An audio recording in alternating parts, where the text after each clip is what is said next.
Okay, well here we go. Again, I'd like to introduce Dr. Marilyn Cameron, President of your Massage Therapy Foundation. Thank you. Woo!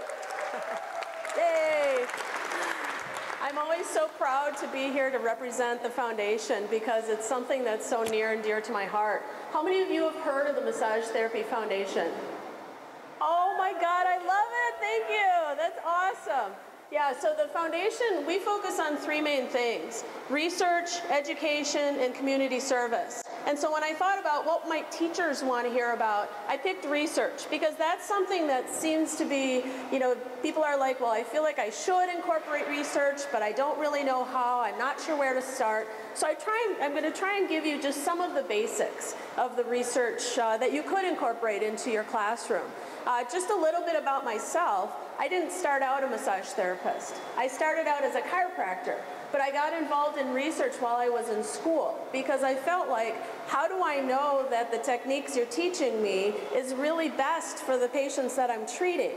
And I think that's probably true for a lot of students in healthcare. How do we know that what we're doing is really the most effective thing for this client that's laying there hoping that I help them? And so I got involved in research. I ended up becoming faculty at the National University of Health Sciences, and I'm a professor in the Department of Research.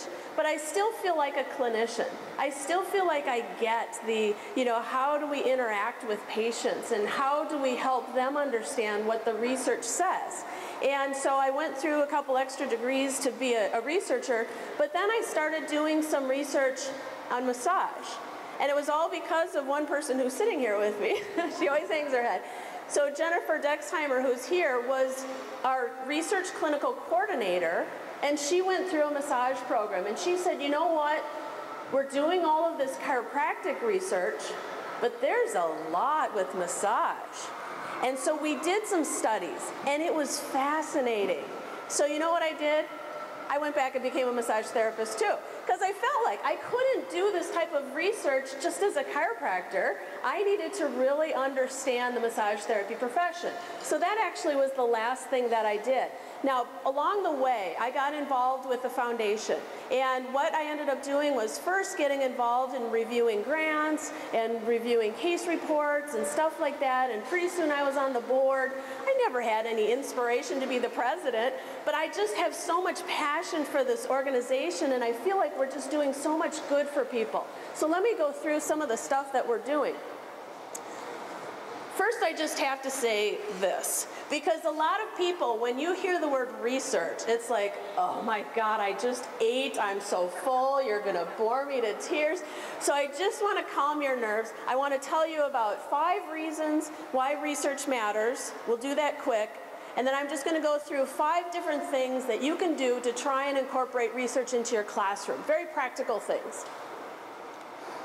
So, the first thing as to why research matters, and this might be an obvious, but we really need more research out there that tells us this technique is good for this condition. Just pure treatment effectiveness. What works for what conditions? Is massage good for every single condition out there? Probably not.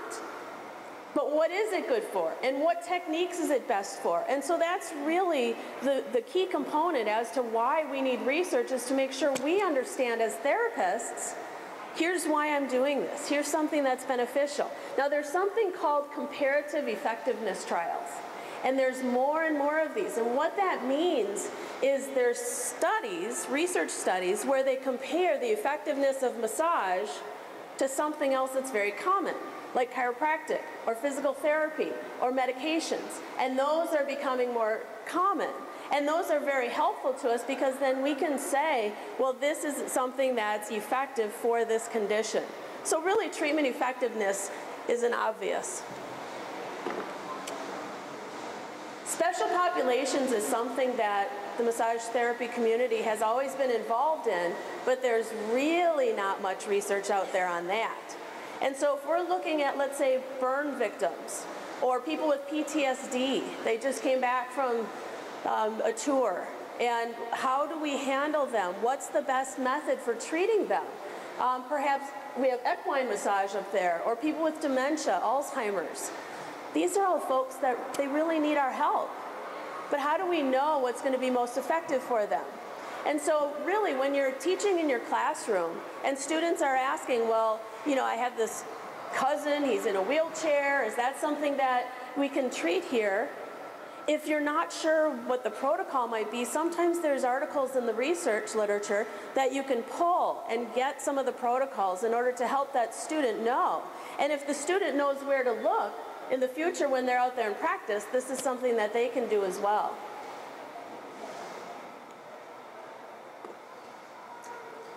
Clients are smart, but so are students. These days, students are learning, they like are born with an iPod in their hand, right? They all know how to click around and they know what they're looking for and they can find stuff so much better than people that have been around much longer. And patients are the same way. And so how many of you have ever had a client bring a research article to you, or a student bring a research article to you? See, it's nice if you have those up front and you can show them. I mean, it's great when people want to share information they found with you, but really it would be nice if we can go the other way as educators and as clinicians to bring the research to them. And so trying to figure out, well, how do we even know where to look? How do we even find this stuff? It's frustrating. And even if we find it on the internet, how do we get the actual copy of the full text article? Even that's frustrating. And so really, it's our job to try and figure out, how can we make that happen? Number 4, I think this is a really big one, and that's because I work in an interdisciplinary school. So where I'm at, we have massage, but also chiropractic, naturopathic medicine, acupuncture, Oriental medicine. And so we need to talk to each other. The language of healthcare, if you want to get into integrative medicine, the language of healthcare is research. They expect you to come to the table with the research in your hand. And so in order for us to be recognized within those circles, we really need to know what is the status of the literature as to what types of clients that we would like to talk to them about.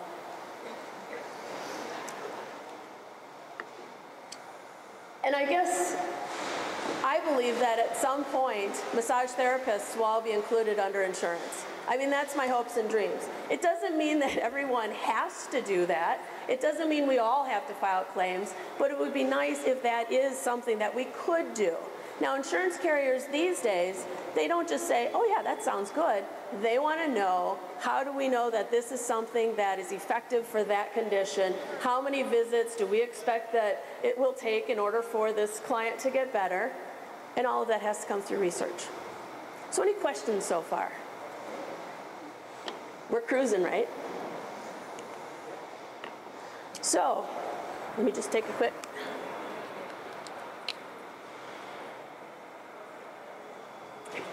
I don't know if you can see this, but when I first started learning about research, this is what it looked like to me. Just a big giant mess. It's like, I don't even know what you're talking about. I don't even know what these words mean and these statistics, and it gets very, very heavy. Well, we don't want that, but that's what it feels like. So when you think about when you first started your massage program and they started talking about all these different muscles and origins and insertions, and it's a whole different language, right? It's the same thing with research. You have to learn yet another language, and that's frustrating, and it feels like I have this big mess of stuff that I don't even know what it means. But really, some of the things that you can do is just start. You have to start at the beginning. So you have to start trying to figure out, how can I decipher this? How can I learn what these words actually mean, and so I can use it in the classroom? I think that one of the best places to start is just something really simple, really basic. So how many of you get massage today? Everyone who's a massage therapist in the United States should get massage today. It's a free publication, and in every single issue, they have an article on a research study, and it's written so you can understand it. And so I really strongly encourage you to just start there. Just start learning, what are they saying about these research articles? There's lots of other publications in massage therapy. I also have Massage and Body Work. They have a column called Somatic Research, and that goes through different articles. Pretty much all of the publications these days will go through different types of research articles so that we can learn a little bit more about, what exactly does the research say, but in a more palatable type framework. Because we can't all just pull a research article and say, oh yeah, I understand everything. That takes years to figure out. How many of you have heard of IJTMB? Just a couple. This is an online journal. It's free full text, which means you can get all of the articles without paying for it. You can sign up. It's International Journal of Therapeutic Massage and Bodywork. So it's ijtmb.org. And you can actually sign up for email alerts. So when a new article comes out, you can go in and launch right into it. You'll get an email and you launch right into it. This is a resource that the Massage Therapy Foundation felt was very important to start because we felt as though our research was getting lost. And there's a lot of journals out there that massage research shows up in. It's not just showing up of Journal of Bodywork and Movement Therapies, or IJTMB, it's showing up in nursing, oncology, different types of geriatrics or pediatrics journals. It's showing up all over. But a lot of it is hard to access. We can't always get those articles that we want to read. And so what the foundation decided to do is we decided to start our own journal. So we started this journal and we want it to be free full access, but we also wanted it on PubMed. How many of you have heard of PubMed? All right, yeah, so this is like the Google for research articles. And we wanted to make sure that our articles, our massage therapy articles, were showing up on that as well. So there's 3 different sections of IJTMB: research, education, and practice. So research, they're the heavier articles. They have lots of statistics. Education, I think you guys might be really interested in, because the education section talks about what type of research is going on in educators' classrooms. This is a section that you guys could even be writing for. If you start maybe a new way of teaching and you collect outcome measures, you might want to write an article to tell your peers, guess what? I have a new way to teach anatomy and this was successful. Or I thought I had a new way and it was horribly not successful, because research can go either way. And so this is something that you might want to consider looking at the articles that are in there and thinking about, is this something that you could contribute to?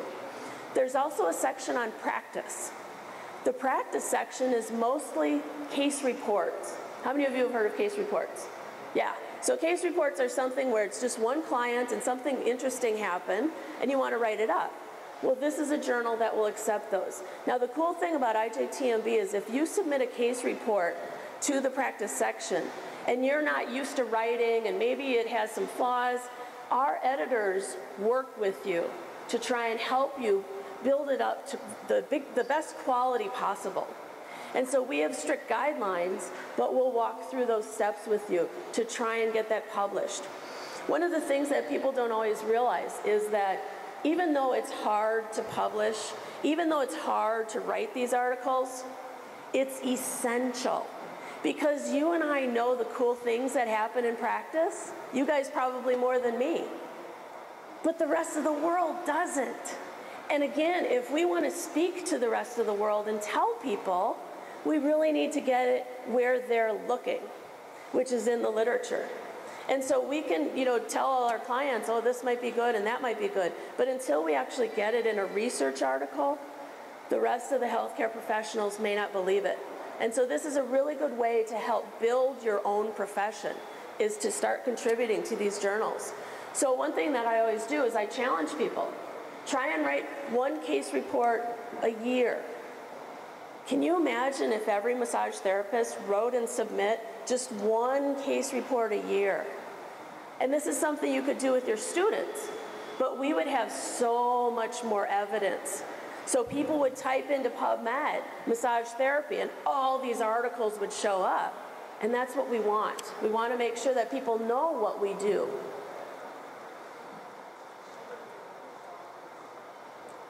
So PubMed, it sounds like most of you you at least know about it. How many of you actually use PubMed regularly? Just a couple. I was trying to figure out how I could actually show you real-time PubMed, but we can't get it to work, technical difficulties, which is too bad, because it's actually very straightforward. A couple of years ago, we had the National Library of Medicine, who creates PubMed, come out to our school and talk to us about it. And one thing they told us is that in the search bar, it used to be where you had to use these things called Boolean operators, the capital and, the capital or, and it was confusing with parentheses and asterisks.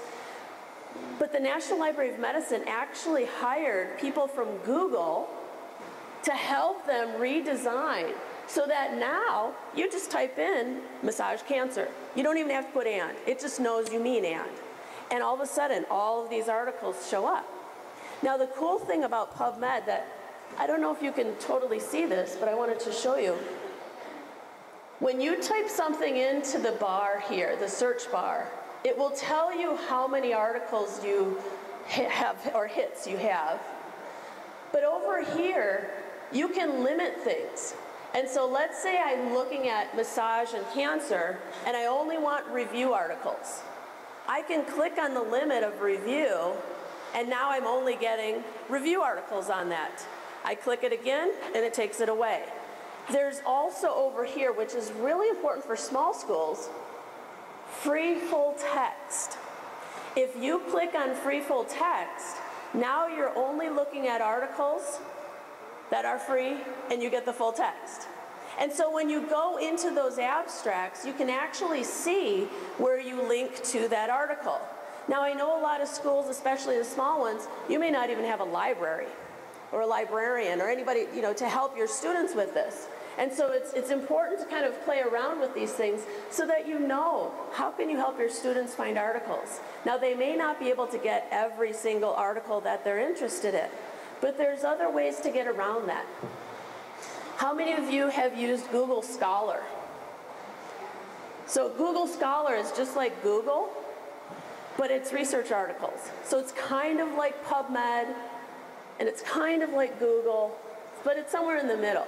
If you type something into Google Scholar, you are actually more likely to find free full text, even if PubMed doesn't have it. And so some people, they might want to, put their articles up on their website somewhere, or, post them in their, on their website. And so the journals maybe aren't happy about that necessarily. But I just want to make sure you're aware that if you go to Google Scholar, you might be more likely to get those free full text. The other place that you can get articles, when you're in PubMed, and again, I wish I could show this to you, and you're in their abstract, you can click on author information. And if it's not a free full text, if it's something you have to pay for, and you click on author information, there will be an email address. And you can email that author and say, I'm so interested in this article, I can't get it at my library, is this something you'd be willing to email me? Do you think that author wants to share their work? Yes, of course they do. And so this is another way that you can actually try and access these articles, even if you can't link to it, or you don't have a library subscription for that journal, or what have you. So there's lots of ways that you can try and navigate this so that you can get these articles so that you can share them with your students.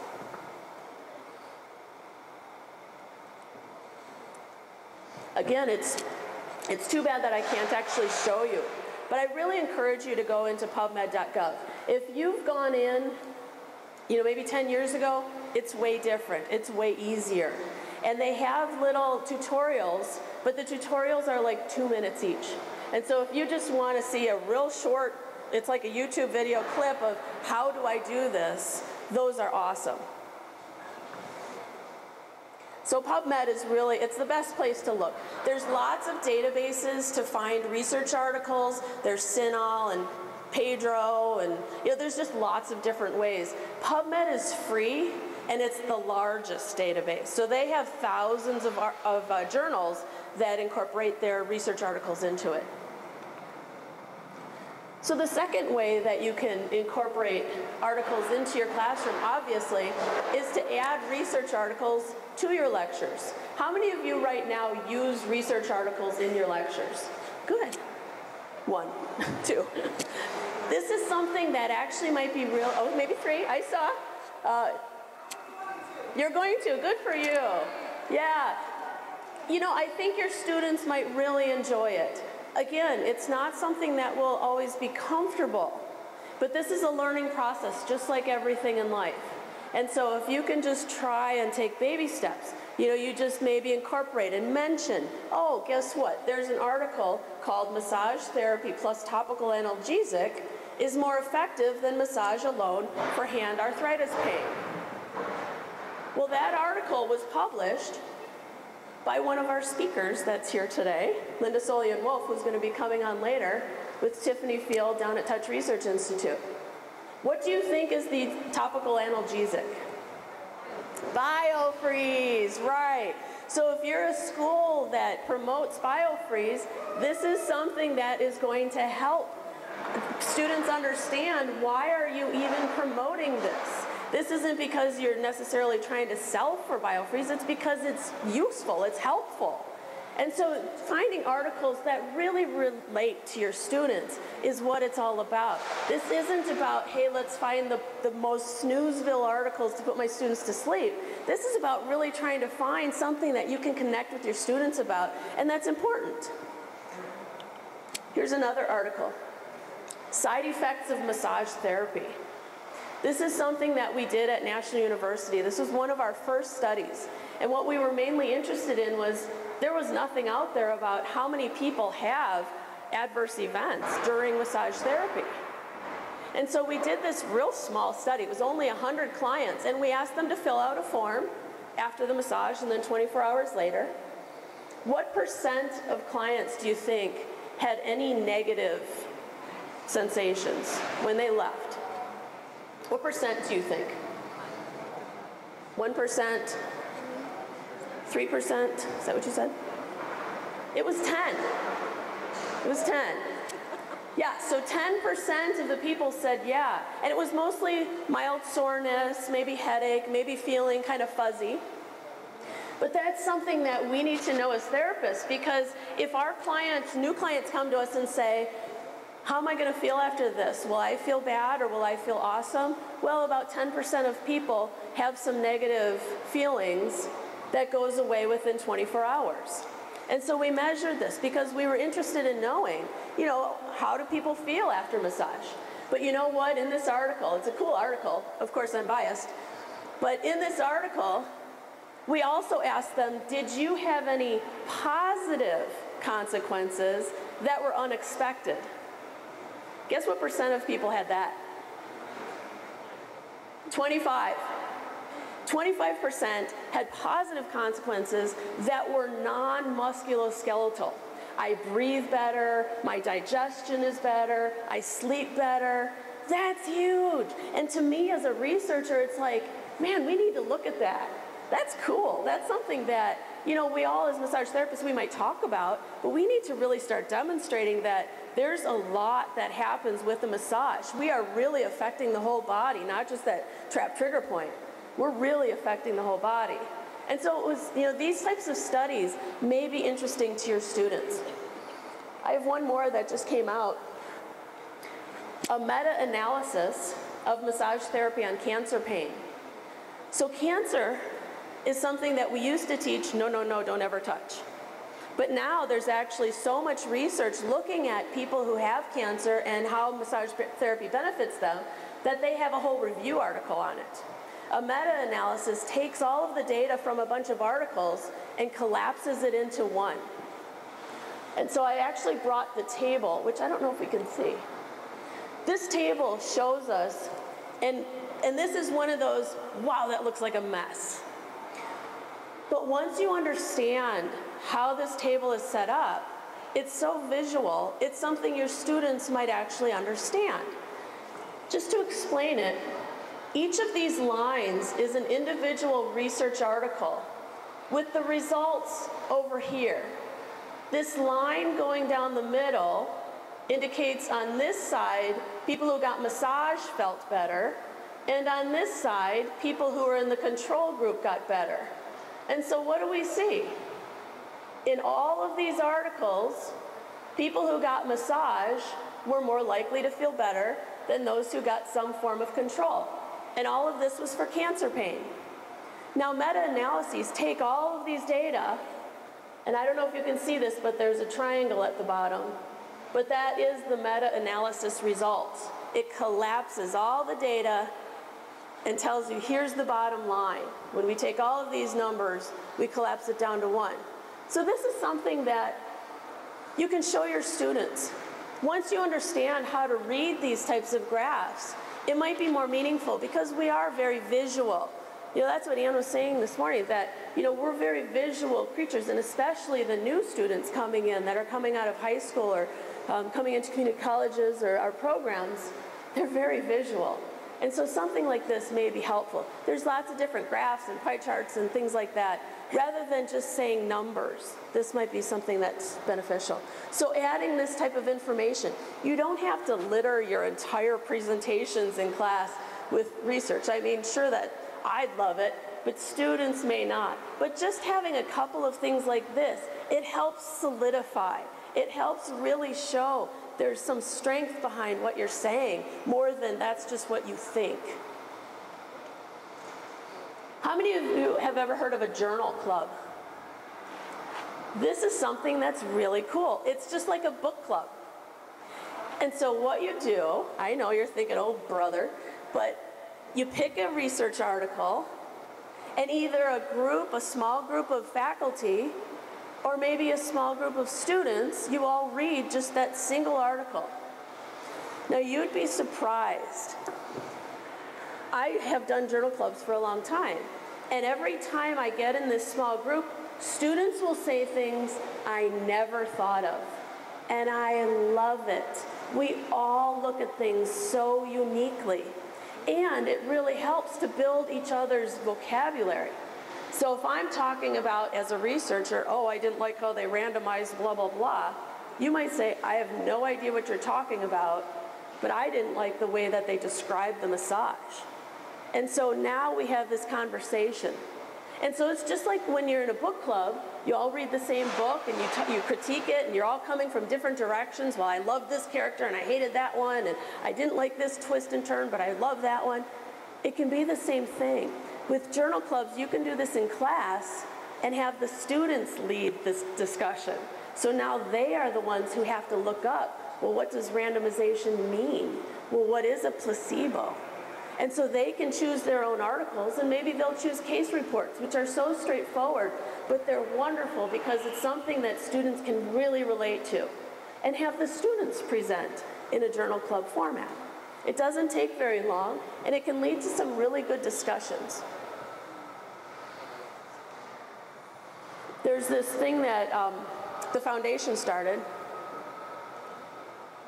You guys know what podcasts are? Yeah, so we can download podcasts or watch them on the computer. We have these new podcasts called Research Perch. So Research Perch, they're only like 20 minutes long, and it's 3 individuals. I don't know if you can see them. Here's Nikki Monk. Oopsies. How do I go back? There we go. Here's Nikki Monk. She's one of the editors of IJTMB. She's a PhD, but she's very easy to listen to. Oh, I did it again. Here's Ruth Werner. Have you guys heard of Ruth Werner? Okay, so Ruth Werner is on these. And then here's Michael Reynolds. He's kind of helping moderate things. He's with SpinWeb. And so these 3 folks will get together for about 20 minutes. They've chosen one article, and they'll just go through and do like a mini journal club. Now the cool thing about this is, as an educator, if you're thinking, I don't really know how to do a journal club, watch one of these, pick the same article, and now you kind of have a foot, step up. And that's the one that you might want to start with your students. And these come out about once a month, and they're really interesting. You can listen to them as you walk or drive, or just watch them on YouTube. So the way that you get to these is you can go into our website, massagetherapyfoundation.org, and look at the blogs. If you sign up for our blogs, you'll know when these come out. We'll let you know, we'll send you an email and make sure that you're aware of it. So they're cool. And this is really it's meant to educate people who are in the field, who are massage therapists and want to know a little bit about research, but it's also meant for educators to show you, here is a method of teaching that might be beneficial for you in your classroom. Number 4 is writing case reports. This starts to get more advanced. Case reports are a very specific type of article. They can be done in lots of different ways, but if you want it published, it has to be done very specifically. And so in the class, some educators are actually having their students choose one client out of their student clinic and having them write a case report. And so the introduction might be about the condition, a little bit of research, what is the prevalence of thoracic outlet syndrome in construction workers or whatever. And then they have to go through and talk about what type of treatment did they use for these folks or this person, and what type of outcome measures, how did they measure that people got better, and what were the results. So these case reports, again, they can be very meaningful in the literature. If you can take it to the point of getting it published, that's something that once it's published and somebody goes into PubMed, they'll find that article as long as you published it in a journal that's covered by PubMed. And so this is something that the foundation felt very strongly about teaching practitioners and educators. And so we have actually a webinar series, a 5-part webinar series to teach, what do you put in the introduction, or what do you put in the methods section, and how do you actually do this? There's also a very cool website. It's called www.care-statement.org. This is a website that is not just for massage therapists, but it's for all healthcare providers who want to write case reports. And it gives you a checklist of things that you want to put in your case report. Not everything on there is going to fit for massage therapists, especially massage therapy students. We don't diagnose. Okay, that's fine. How did you know the diagnosis was true? Oh, well, primary care said. Okay. So, but it's very cool because they will give you little snippets and show you, here's what an introduction looks like, here's what the methods look like, here's what should be included in the methods. And so it's kind of step by step. If anybody wants these slides, just give me your card and I'm happy to email them to you in case you're not writing down the different websites. But it's a great resource. Care-statement.org. The Massage Therapy Foundation, again, we're very encouraging of people writing case reports. So much so that we have a case report contest. We have one for students. Students will apply once a year, and we have one for practitioners. And so whatever is submitted, we have a committee that goes through and judges them and decides, which are the best. I've put up last year's winners. So you can see there's things like this first one, the gold winner. This was, I think, one of the first times we actually had, it's more research than it is a typical case report. Usually, case reports are something that just happened in clinical practice. This student actually set up a study and worked with an ethics committee in order to do this. The silver award, looking at axillary web syndrome. The bronze award, looking at migraine. And then we had 2 honorable mentions. One is chronic shoulder pain, and one is overuse injury of the shoulder with CrossFit. What I'm trying to say is these are just normal clients. And the way that you can decide, is this a good case? Well, is it a clean case? First of all, do you actually have all the notes, and did the students write down everything that maybe they were supposed to in the progress notes? But also you want to go into the literature and see, has somebody already published on this? Now, looking at overuse shoulder syndrome, there might be some information on that. But their twist is because of CrossFit. And so there's nuances for things. I mean, every individual is unique. And so it doesn't mean that, oh, there's already something out there on migraine, why should I publish that? Because it might be a great case that's a little bit different from what's already published. So again, these are just regular clients that are coming in. If we don't have anything in the literature about that already, we need to. We all may know, oh yeah, massage can help for migraine, but that doesn't mean that the rest of the world knows. And this is a good way to start. Now, as a researcher, when I apply for research grants, whether it be to the Massage Therapy Foundation or to NIH or HRSA or wherever, I need to have background information. If I say, I'd like $1 million to run a clinical trial, well, how do I know that that's going to be something successful? If I can say, here's 5 case reports from people in the field that say this is something beneficial, now we really want to do the research, that is much stronger. And so that's something that, it helps the research build. When we look at case reports, they're usually the lowest level of evidence, but it's still evidence. It's still something that's important.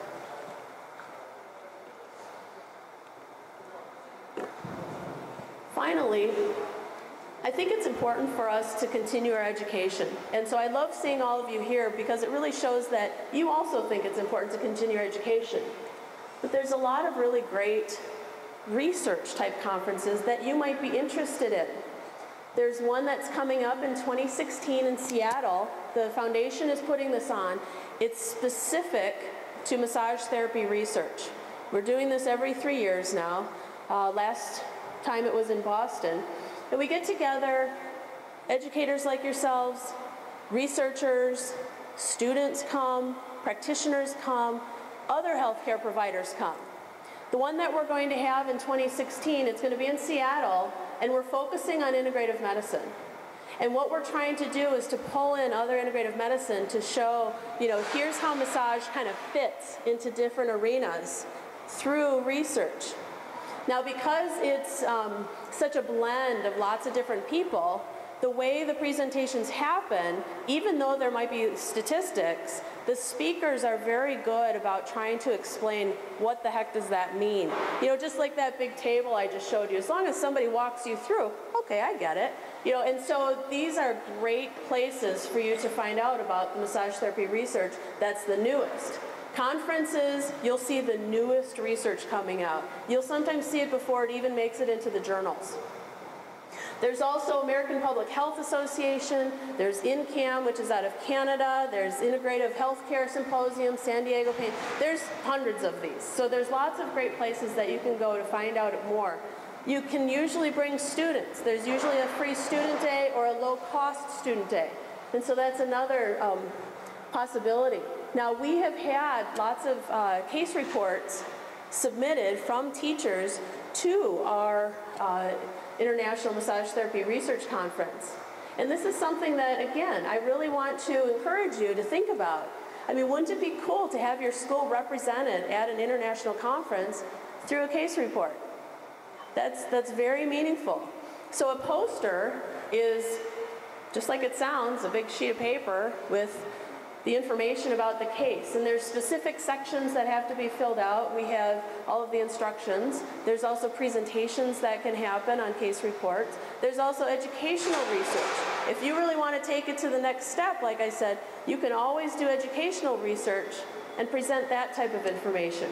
So if you're changing up your classes, or if you switched your curriculum, or if you've integrated with other programs perhaps, and you want to tell other educators, here's how we're doing this, this is a great place for you to say those types of things. So, for more information, I've put 2 things up here, but really there's lots and lots of places that you can go.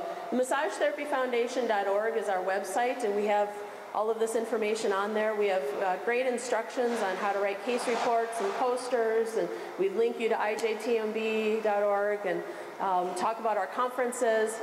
But there's also this basics of research literacy. Ann had talked about this earlier, that education and training, it was CG, talked about education and training solutions, helped them with an online ethics course for Massage Envy. Well, they've also helped the Massage Therapy Foundation with developing just what are the basics of research literacy. If you're an educator who feels like, I kind of want to know more about this, but I really don't know where to start, these are very relatively low cost training programs that you can go through. There's one that's 8 hours, there's one that's 3 hours for $36. And it takes you through and it teaches you, here's what PubMed is, and here's how you find articles, and here's where you search, and things like that that I was just talking about. If you're interested in that, I just wanted to make sure that you're aware that there are resources like that out there for you. Again, there's lots of places you can go. There's lots of good information in many different resources, but I think that that is an excellent source of information. So how many of you are coming to Tinley Park? All right. Excellent. Oh, I'm glad to hear that. So I will be there on Sunday talking about how to write case reports, if that's something you're interested in. If you're not, that's okay. No problem. But it'll be great to see you. Are there any questions before I finish up? Oh, you'd like the slides. Okay. If anybody else would like the slides, if you just give me your business card or a sheet of paper with your email address, I'm happy to send that out to you. So again, I'm with the Massage Therapy Foundation, and I just want to say thank you to AMC and to Massage Warehouse for having me today. Thank you.